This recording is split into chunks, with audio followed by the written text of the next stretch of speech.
great example to look at is Ricoh, the copier company in Japan. Now, they're not practicing integrated reporting.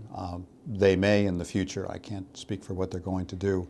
But I have met with the executives at Ricoh. I have written a case on Ricoh that we'll be teaching in our advanced management program here.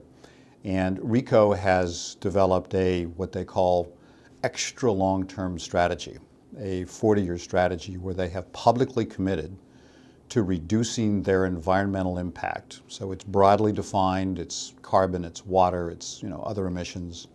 They have committed to reducing their environmental impact to 1/8 of what it is today, including growth. So this is including anticipated growth in the future.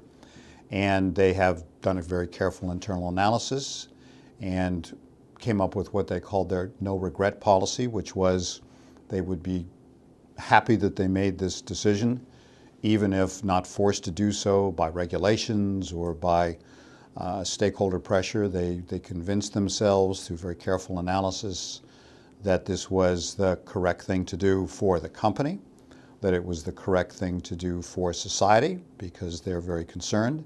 Obviously, if Ricoh is the only company that commits to an extra long-term plan, then that's not going to change the world, but I think they're a leading example. So then the question becomes, how is the market reacting? Well, I've talked to people on the sell side, I've talked to people on the buy side.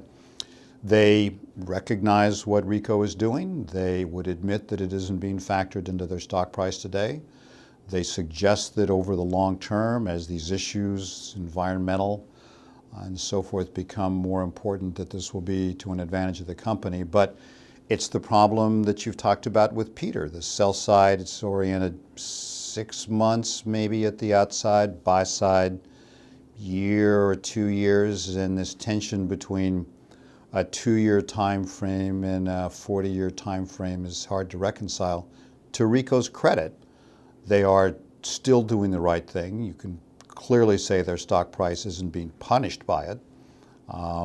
But I think if you had more companies like Ricoh taking responsibility for a longer term view and then ultimately practicing integrated reporting and taking a more multiple stakeholder point of view, then I suspect that you'll start to see changes in the shareholder community. Not all shareholders have the short-term orientation. There's ones that you can point to, largely the big pension funds, CalPERS, APG, Norwegian pension funds. They've been very supportive of integrated reporting. They've been very supportive of sustainable strategies. And as they start to focus their investments in companies that have this kind of commitment, I think you'll start to see a benefit in terms of shareholder return.